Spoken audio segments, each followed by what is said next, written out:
What is going on, guys? That's a very professional look you got. Yeah. Beautiful purple background. It's great. I like to try and impress all the people that I interview with these guys, and I'm so happy you guys are going like, that is awesome over here. Oh, we're just so we would spend the day looking at people's shabby ass bookshelves and stuff. It's nice to see good. Sure. You got people walking through the back and Flash of color. And Sure, he's got product in his hair, well-groomed facial hair. Somebody shows up with, professional. I've been following you guys literally since I was a teenager, and now I'm 30. So it's kind of, it's blowing my mind right now that I'm talking to the five of you right now. So first of all, I just want to say thank you guys so much for taking the time out of your busiest can be schedules for talking to me today. I really appreciate it. You have no idea. That's great. Jay, you have directed the most of the features. So I'm assuming that before you go into your next time directing any of the features, do you and Kevin have like a coin toss before you decide, hey, do we want to direct this next movie? I was directing a film called Easter Sunday for Mr. Spielberg. And so well, he produced it. He produced it. And so it was, and Searchlight wanted to make the movie fairly quickly, and they had a window of time between their television shows, and so it just sort of naturally, Kevin, raised his hand, and it just made sense. And I imagine, Kevin, since it's your second time directing, I know you hadn't directed in quite a bit as far as I'm aware. So how did it feel going back behind the camera? 20 episodes of his television show. Yeah, I direct a lot of our show, so it's kind of like it definitely had been something that I became very comfortable with, over the last couple of years. But no, I mean, it certainly is between that last movie and this one, you learn a lot. I mean, there are things that you learn and just from putting things together and how to shoot things and be efficient. And I think we all have figured a lot of that stuff out, over the years. And that was the great thing about this movie is that I think the last two movies, Super Troopers 2 and this one, are certainly our most technically proficient movies. And I think, when you get to that level, it allows you to focus on other things, and focus on performance and improvising things and the comedy a little bit more. So, I think as we've gotten more experienced and better at what we do, it allows us to focus on those things that are more memorable. Going to you, Steve, you play the titular Quasimodo in this one. Yes. And I don't know about you, but Notre Dame, Hunchback of Notre Dame is one of my favorite Disney movies of all time. And when I saw you're playing Quasimodo, I just thought, oh God, I wonder how this is gonna go. And I have to ask you, man, how was it walking around with that hump on your back every single time that the camera started rolling? It was a little painful, bending over like that for 12 hours a day. And, the more I sweat, the heavier that hump got. But when you're an actor, it becomes much easier to play a role when you've got a prop like that, a prosthesis on your back, and it just bends you over and you cover yourself in dirt and you mess up your hair and you twist your face around. Like, you don't really have to do too much more work than just getting into it and enjoying yourself. I had a blast doing it.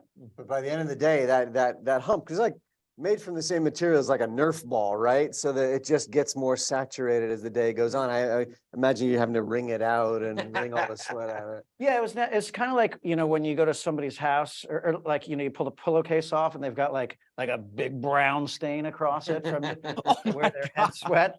Like that hump would get like that. Also, the hump was a little bit of an enfant terrible, like, because it was a harness and it's like, its tendency was to sink down lower on my back. And sometimes I had a hump wrangler who I would say, can I get a little spruce here, like a little rejuvenation? And they'd come and they'd, tighten up the hump again and, get it higher up on my back, but like Plump it up. Who was the hump wrangler? Who wrangled your hump? Larry. Yeah, Larry, the wardrobe, his wardrobe department. So Larry would come and tighten up my hump. Plump wrangler. Plump the hump. Plump that hump. I just want to say, I think it's brilliant how you have a hump wrangler on. So that's just brilliant to say the least. You made it. I want to go to Erica on this one. So I know that all five of you have written all your films together, and I'm curious, how do you know specifically that when you write a joke on paper that it's either going to work out just as well on set? Because I imagine on-set rewrites for comedies happen all the time, but how do you know that a joke when you write it on paper is going to work even better on set? I mean, we write everything so collaboratively and we riff a lot, as you can kind of tell. Like one person will jump on the other joke. So by the time it gets to when you're shooting it, it's been tested, tried and true amongst the 5 of us out loud. So it rarely ever would just go straight to paper to being shot. It's been workshopped many times. Vetted. It's been vetted, yes. Yeah, because the Changed. part of the writing is performing it as you are pitching it to the other. So really it's being performed in the writer's room before it even ends up on paper. And the truth is also you often don't know. Like there are some jokes that like in the editing room, you know, one guy's like, oh, that's a good joke. And the other guy's like, I think that joke sucks. And you're like, well, let's put it up in front of the test audience. And it's such a great little nuanced moment in Broken Lizard when we have the test screening and it comes to that moment and your heart is beating fast. And then, you know, and your joke that you were fighting for that gets a huge laugh. And then you just kind of look down the row at the other guy. And then, you know, and nobody's being a dick. Like it's all in good fun. It's in the pudding, man. Yeah. It's in the pudding, right? Now, this one, I want to go to Eric on this one. So you go on this one particular torture device quite a few times during this thing. And I'm curious, was there any point when you were lying down thing that the guys just left there just to joke around with you? Lemmy's complaining about the hump. Oh my God. I had to be on the rack all day long. Yeah, at first I'm like, oh, this be cool, no big deal. But you're in that position chained up, and then you after like 5 minutes, your shoulders start giving out. I don't know why, but just a weird, awkward position. And Steve can attest to this because he also was in that position. But yeah, after like 5 minutes, you start popping Advil, and you still have about another 15 hours to go. So yeah, it was really painful. 15 hours? I mean, you were there all day long. I mean, obviously you'd come out and pop out and take breaks. And as soon as you finish the take, you're not in any longer. But there were long days and those things. Yeah. And I spent a lot of time in that rack. Why have you asked him 2 questions in a row? Because you guys are identical Give me twins? 3 in a row, brother. You must have more. I mean, it doesn't intentionally happen. It just happens to happen, man. I don't know what to tell you guys over here. Coming all day long. This next question goes to Eric. Yeah. This How do next you question get goes your to hair Paul. like This that? next one goes to Jay. Oh. I'm trying to give I'm trying to give everyone equal fair treatment, everyone love Good. around this. Good. You're You're like doing all love around these You guys. make everybody happy, you make nobody happy. Great. You're right. I'm very unhappy right now. Very nice. Oh, how can we change that? You got to answer a We're question. very happy. We're very happy. Ask Paul a question. Ask Paul a question.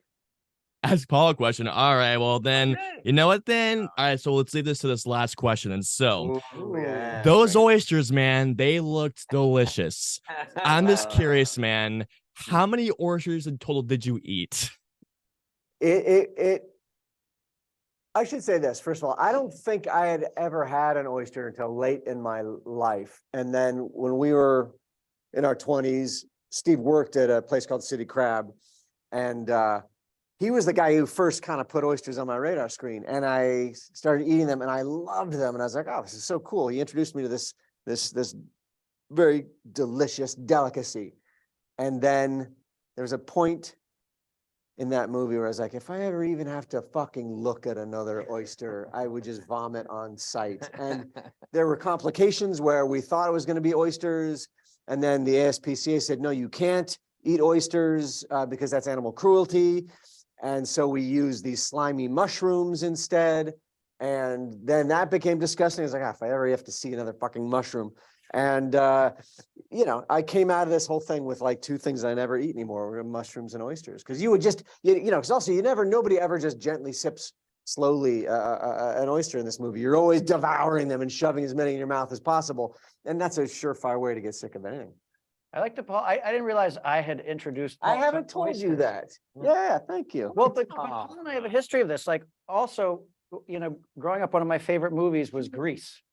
And Paul had never seen Grease. Yeah. And so when it came to like whatever, like the 20-year re-release of it, I also turned Paul on to the movie Grease. And we went and we sang and danced. Danced in in the the aisle. hills. Oh man, it was great. So Popcorn. Grease and oysters. Yep. Yep. Well, guys, I just want to say thank you so much once again for taking your time. This was a blast. congratulations on Quasi. I can't wait for people to see this thing because it's a lot of fun. And guys, thank you once again for talking to me after my teenage years of following you for so many years of my life. Thank you. Thank you very Appreciate much. it. Hit like, smash subscribe, and get notified for whenever reviews, interviews, and news go live.